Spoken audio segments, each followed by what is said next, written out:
Hi. So I figured that I have three big challenges this afternoon. The first is somehow or other I pulled the coveted after lunch slot. So my general sense is the energy is going down, which as a speaker, it's not great. The second thing is, where are we? I don't know, 20, 25 speakers in. So trying to say something that is new and different. In fact, a couple people have actually quoted some of my content already, so I'm looking forward to those royalty checks. But you kind of messed with some of my content. So, and the third is I have a lot to try to go through in about 25 minutes. So it's going to be a wild ride. Hold on.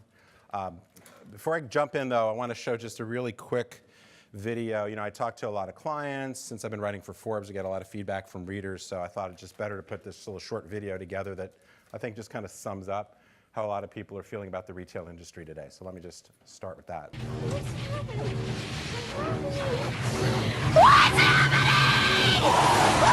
Get the car! So that's obviously meant to be funny, but I do think, you know, in some ways it does capture the angst and confusion that a lot of people are feeling about what's going on in the industry today. And, you know, it's not hard to see why. As probably most of you know, last year has had a record year of store closings. Store closings are actually more than double the year before and actually exceeded the numbers we saw during the financial crisis, so that's pretty scary. Last year was also a record year for retail bankruptcies. I think there are about 21 major retailers that filed for bankruptcy. So far this year, I think already 5 or 6. And I think we'll see definitely some more before the year is over. You know, we've got some pretty iconic retailers that are really struggling. As you probably know, all 4 of these retailers are more than 100 years old. All of them do billions of dollars of business, and they're all struggling to varying degrees. I sometimes think I should change the slide since I worked for 2 of them, and that doesn't necessarily bode well for my credentials as a speaker, but anyway, they asked me to come, so here I am. The other thing I think is interesting is the pace of consolidation is accelerating, and that's causing some disruption as well. Walmart, as you probably know, historically has not done a lot of acquisitions. They've made quite a few over the last couple of years, in some cases to get more access to technology, in other cases to get into new customer groups like they've done with Bonobos, ModCloth, and a couple of others.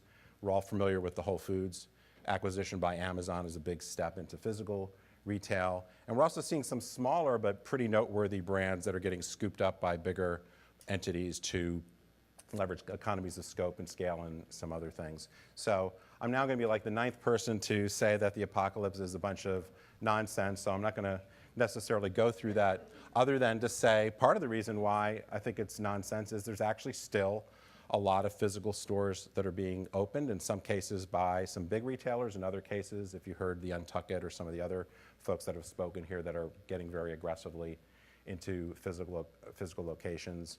Most of you probably here for the Deloitte talk last night. They shared some statistics on this, so I'm not going to belabor it, but it's clear that there's plenty of growth in certain aspects of physical retail. This is another thing that if you were here for the Deloitte talk, you know, what's really going on to me is the collapse of the middle. For some of the reasons that Deloitte talked about in terms of what's going on with income, but you're seeing a lot of growth on the more value-oriented side of retail, a lot of growth on the more experiential higher-end piece of retail, but pretty much the middle is becoming very untenable, and I'll come back and talk about this a bit more in a second. Just some quick stats. I think a similar slide was shown earlier this morning by Tracy, but I think we all know e-commerce has been going dramatically for the last number of years in the general 15% range. For the past few years, starting to moderate a bit, but still every forecast you look at has e-commerce continuing to grow at a pretty good clip for a number of years. But it's important to remember that brick and mortar stores still will remain dominant. So depending upon whose data you're looking at, roughly 90% of all retail is done in brick and mortar stores. And even if you play out some of those e-commerce projections, you're still looking at physical retail accounting for 85% of physical retail even a number of years from now. So again, hard to say that physical retail is going away when it's the overwhelming majority of retail still in the future, but I think enough people have probably touched on that. But the real key thing to remember is, and I like this quote, is that the future is not evenly distributed. You see a very big range of outcomes. So I usually like to talk about, if you think about books, games, music, things that could be digitally downloaded, while the shares of e-commerce of those sort of products is 70, 80, I don't even know what it is anymore. and the folks that used to be in physical store businesses pretty much are gone. So from that perspective, it's been quite apocalyptic. At the other end of the spectrum, you have the grocery business, where e-commerce is like 1 or 2%, and then everywhere in between. So I don't think these general stats, these averages, are particularly helpful. You really have to drill down into the particular aspects of your business. What I think is important, and I know this is going to be hard to see with the screens really, is what's going on though with digital influence. And Deloitte's been tracking this for a while. And if you can see this, it's the effect of a digital channel on physical retail sales. So this could be as simple as going online and just trying to find the location or the store hours. It could also be order online and pick up in the store. So there's a little bit of a question as to exactly what the dynamic is. But you can see it's gone from basically nothing a few years ago. There isn't 2017 data out yet, but probably close to 60% of all of brick and mortar sales are influenced by a digital channel. Does that make sense? And a number of companies have quoted numbers as high as 70, 75%. And on the right-hand side just isolates mobile's impact on physical stores. And again, you can see that that was close to nothing 5 years ago, and now it's more in the 40% range and continuing to grow. So sometimes I think these distinctions between e-commerce and brick and mortar are kind of distinctions without a difference, because digital is really what's becoming so pervasive, and the customer's going to shop wherever they choose to shop. A slightly different way of looking at this is Forrester data. And the numbers, if you're paying close attention, which I hope you are, and you're a math geek, you'll be able to see that these numbers don't quite add up because it's slightly different data. But what this shows, the gray bar is the total volume of e-commerce sales. The blue bar is what the Deloitte data was trying to show, what percentage of brick and mortar sales are affected by digital. And you can see that that blue bar is like 5 times as big as e-commerce. So again, making all these distinctions about e-commerce, or this idea that e-commerce is eating the world, I think sometimes doesn't really tell a very good story about what's really going on. So no presentation about what's going on would be complete without talking about Amazon for a second. And sometimes I think it's hard to remember that Amazon 20 years ago or so was just selling books out of a dingy little warehouse in Seattle. I always say it's a dingy little warehouse. It's probably a very nice warehouse. So if you own that, I'm sorry, but it makes for a better story to say that. And then now today, they're in so many categories and influencing so much of retail, and obviously going to new and different heights all the time. One statistic, which I'm not sure you would have seen this before, which I find quite staggering, is if you add up all the year-over-year growth from all the digitally native brands, all the e-commerce divisions of Nordstrom's, Macy's, Sears, JCPenney, et cetera, if you add all of that up, Amazon grew by more than all of them combined. And most predictions have Amazon's share of e-commerce getting to about 50% of all e-commerce within the next couple of years. So it's hard, certainly, to underestimate their impact. Another interesting and some would say scary statistic is the percent of product searches that start, online product searches that start at Amazon. I think a lot of people, myself included, would assume Google would be number one. Well, it turns out Amazon is actually 3 times as great as Google. And I've actually seen some data that shows that the percentage of this is even higher than this particular study. So with that as a quick backdrop, I think we find a lot of retailers at the precipice. Some have already gone over. Some are inching ever closer, and it really puts burden on many, particularly traditional brands, to figure out what to do next.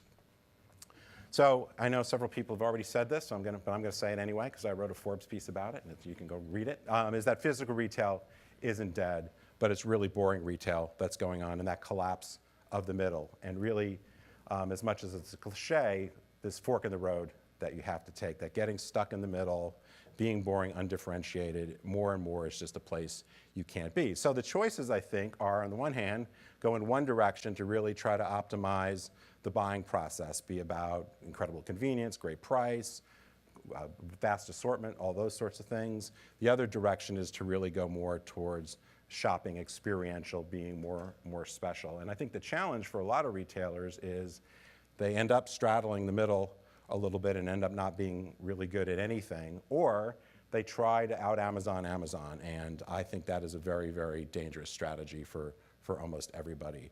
So, what I want to talk about for the next little bit here is this idea of trying to choose remarkable and try to figure out how you really make the right decision in the fork in the road and pick a strategy that takes you from boring to to remarkable and differentiated. So what I'm going to do in my remaining time is go through, every consultant has to have 7 steps or 8 steps or 12 steps or whatever.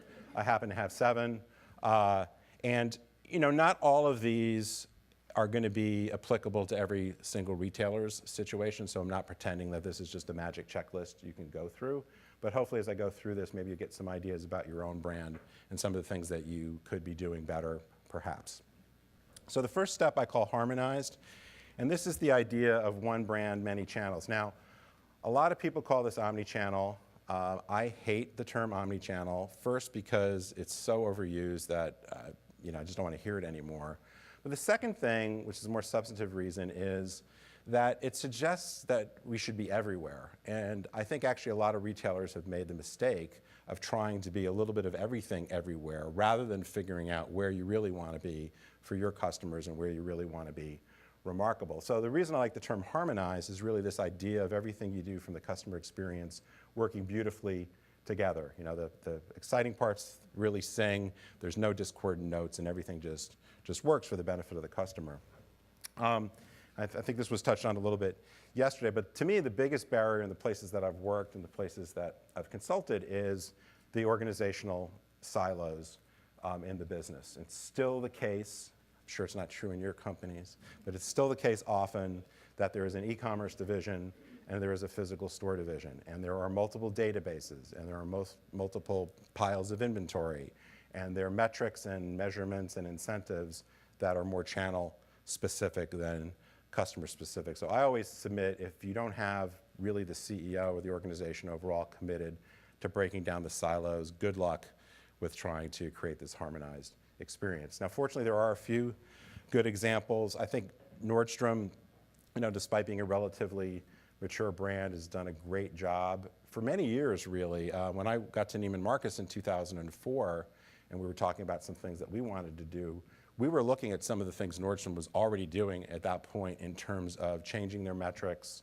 thinking about, which is very much part of their culture, thinking about how to be customer focused, and starting to make investments in technology to actually create the so-called frictionless or seamless customer experience. And so that's worked out, I think, extremely well for them. There's a lot to be learned from them. The other one I'll mention quickly, and I think the jury is still definitely out on Best Buy, but if you go back 3 or 4 years ago, a lot of people thought Best Buy was going to be out of business, that Amazon was going to crush them, that this kind of showrooming phenomenon was something that they couldn't cope with. And they did 2 fundamental things that I think were smart. One is they needed to get, and they got a lot better at their digital capabilities. But they also took an attitude, which I think many retailers could benefit from, is trying to see whether your stores can actually be assets as opposed to approaching them like liabilities. And when they started to think about their store as assets, they started to think about the different role that the store could play in the entire customer journey and really trying to make this convergence work better. So I think that's a very fundamental question to ask yourself about the unique role of stores in the whole equation and digitally enabling that customer journey. Second one, sorry, I'm going to move through these pretty quickly, is digitized. I don't really have time to go into this in much detail. This is an example of a framework that Cognizant has put together, which is really about how do you make your enterprise digital at the core or fundamentally digital first. And they go through some examples, and there's much more online if you want to go into this for your own company, but it's about digitizing products and services, your operations, digitizing the organization, and I think, for purposes of this discussion, it's really thinking about being digitally led in all parts of the customer experience, particularly as we see those statistics about what % of customer journeys are starting in a digital channel. The third I call personalized and curated, and this really reflects this idea that I think no customer wants to be average, and more importantly, today there's no reason for a customer to accept being average or being good enough. For the most part, just about any customer can have just about anything they want from anywhere in the world, anytime they want it. So I wouldn't say retail was ever easy, but when I first got into the retail business, a lot of consumer choices were constrained by distribution. You had whatever stores you had in your neighborhood, and those were your choices, and you didn't have access to information, whether it's pricing or reviews or what have you. So customers clearly in charge and doesn't have to be satisfied with good enough. And to me, this is about adopting the mantra of treating different customers differently, which of course is informed by having great customer data, and as a couple of speakers have mentioned, really putting it to use. I hope you saw Tracy's presentation. Oh, sorry. This is the other thing I always tend to include. Sorry, I changed the order, I forgot. I include this in many of my presentations because I've actually given various versions of this treat different customers differently thing. I've been writing about, it's not an original idea of mine, I've been writing about it for probably 8 or 9 years. And yet, still things change really, really slowly, I think, in a lot of organizations where the tendency to stick with things that you've done before, even though you know they're not really working, this kind of one-size-fits-all mentality. You can probably have seen statistics about, despite consumers' consumption of media moving towards digital, the spending tends to lag quite a lot. So I don't know why this is, but in a lot of cases, the biggest barrier to change is really the people, in some cases, the technology. So anyway, if you saw Tracy's presentation, she did a great job of really drilling down into personalized marketing, which has been talked about for a long time, and I think we're finally seeing some companies like hers, like Sephora, and others that are doing it extremely well. I also think we're seeing a lot of move into more personalized and customized products. I use this example. This is a small brand called Mon Purse out of Sydney that I worked with a little bit, but I use them as an example because, for example, when I was at Neiman Marcus, we had an incredible handbag business. I think they still do, but the belief was that high-end handbags were all about the iconic Italian and French brands for the most part, that you were buying the brand, the $1,500, $2,000, whatever handbag, and sort of a no-name handbag just could not be a luxury product. Well, Mon Purse and some others have found that they can deliver extremely good quality at a lower price and give the consumer an opportunity to customize it, basically to be built the way they want to have it. So this is just one example. There are many more, but I think we'll see more and more of this build it for me kind of product. The third thing I'll mention, I still think this is pretty early, but it's the use of artificial intelligence and machine learning to customize the experience. I didn't include them because they're an XRC Labs grad, and I know they're one of the sponsors, but Find Mine is a New York-based company that's using machine learning to present outfit ideas and other sort of curated assortments on websites and finding much greater conversion rates and much higher average tickets. So a lot still to happen here, but I think it's something to really watch pretty closely. It's kind of the next stage of personalization and curation. Fourth step I call localized, and this goes back a little bit to some of the stats about what's going on with the use of mobile in the customer journey. More and more customers experience our brands with their mobile device. We don't go online anymore. We basically live online, and so the smartphone for most of us, I think, is a kind of a constant companion in the shopping journey. So you have to really think about how that fits into your experience. And it's this idea that I think a lot of marketers have been interested in a long time, which is how you get closer to the customer at that moment of need or intent. And obviously, the mobile device creates the opportunity to do that.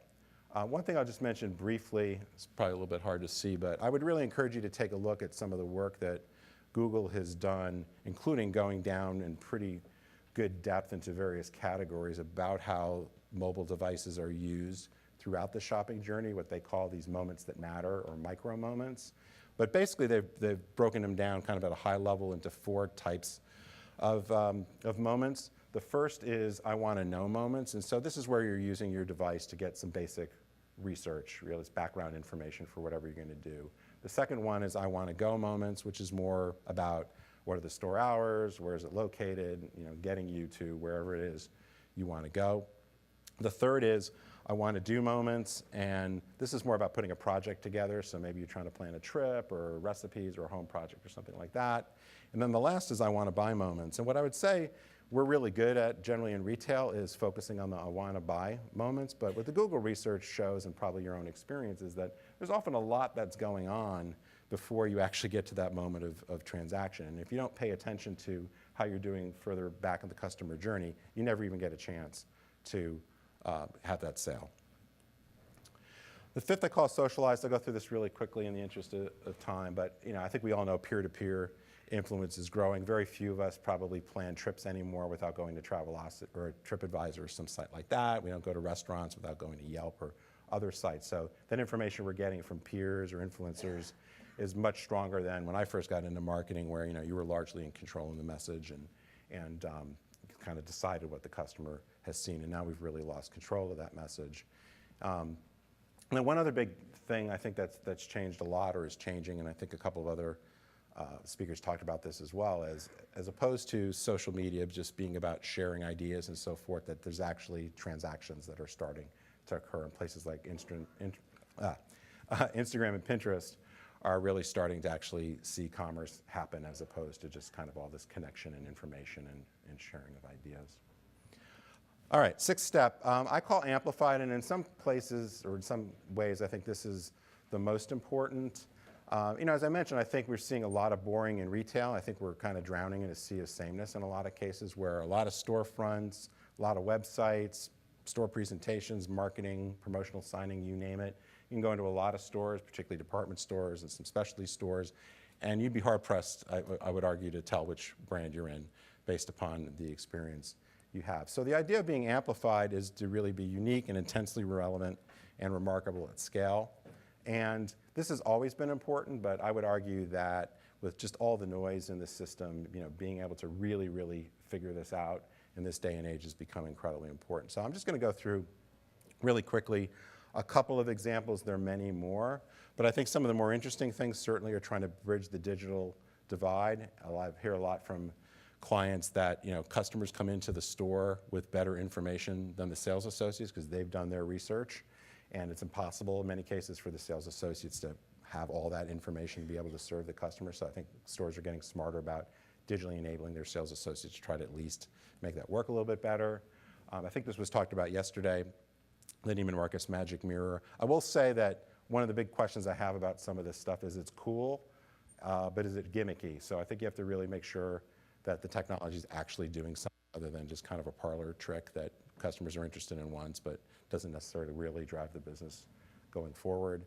A lot of investment in innovation in services, Nike adding running classes, yoga studios, or yoga classes, things like that, not only to help sell the products they are in the market to do, but also drive traffic, which of course is important for a lot of retailers. I'm going to skip this one in the interest of time.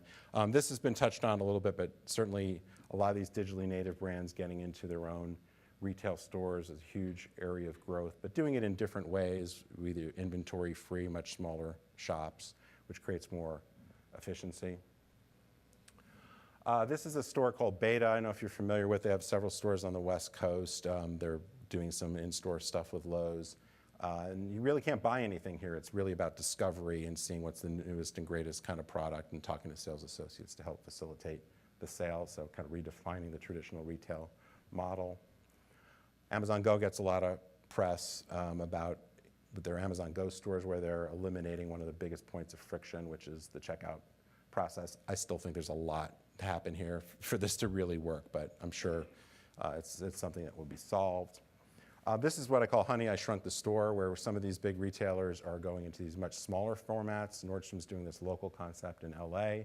It's like 3,000 or 4,000 square feet compared to the stores I'm sure you're familiar with, and there are no products to buy. It's also a very service-focused store with tailoring and personal shopping and things like that, which is interesting in terms of getting closer to the customer, lower cost, many more sites start to make sense. This is Eataly, probably familiar with, a couple stores here in Manhattan, I believe. But this marriage between product and food, I think, is really interesting. We've seen this in Europe, Japan, other places for a long time. I think it's really starting to come to play. So that gives you many reasons, because of the frequency of buying food, many reasons to come to the store, and maybe that leads to product sales. Last one on this, I call it Go Big or Go Home. This is the Restoration Hardware store. Some of you are probably on the store tours, get to see the Williams-Sonoma flagship store. Similar kind of idea, really blowing up the assortment, creating a lot of experience, giving you other reasons rather than transaction to come to the store. So this store has several restaurants. It has a pool. I don't know why you need a pool when you're buying furniture, but they do. And so, they're really going in the opposite direction of people closing stores and making their stores smaller, and really creating this incredible sort of temple to come and check out everything they have and really inspire you. Okay, I'm almost out of time. My last step is called Radicalized. And You know, when I look back, and having been in retail a long time, when I look at the retailer, you know, we have some retailers like Blockbuster whose business was totally turned around because of technology, but most retailers got themselves into trouble because they refused to change, they refused to take risk, and they watched the last 15 or 20 years happen to them, I would argue. And I like what my friend Seth says about this. Some of other people have touched on this. You know, if failure is not an option, then neither is success. So I think the key part to the 7th step really is this idea of testing and learning and embracing a culture of experimentation. So we've heard people talk about this, fail better, fail fast, or whatever, but it's really a cultural thing of building processes of innovation into your business. It's just too hard these days to figure out what's going to work. You're going to have to take a lot of bets and just hope the statistics and your ability to learn quickly will take you forward. So I'm racing to the finish line here. Sorry I had to speed up a little bit so I don't get yelled at. Let me just close with one more saying that I like. Some of you may be familiar with this Chinese proverb, which says the best time to plant a tree was 20 years ago. The second best time is now. So I hope when you have a choice between boring and remarkable, you'll choose remarkable. I hope you'll be willing to embrace a culture of experimentation in your own companies. And mostly, I hope you get started. And there's no better time than now. So thanks for listening. This is my info, and I'll be around, no time for Q&A, but I'll be around there if you have any questions or just want to chat. So thanks for listening.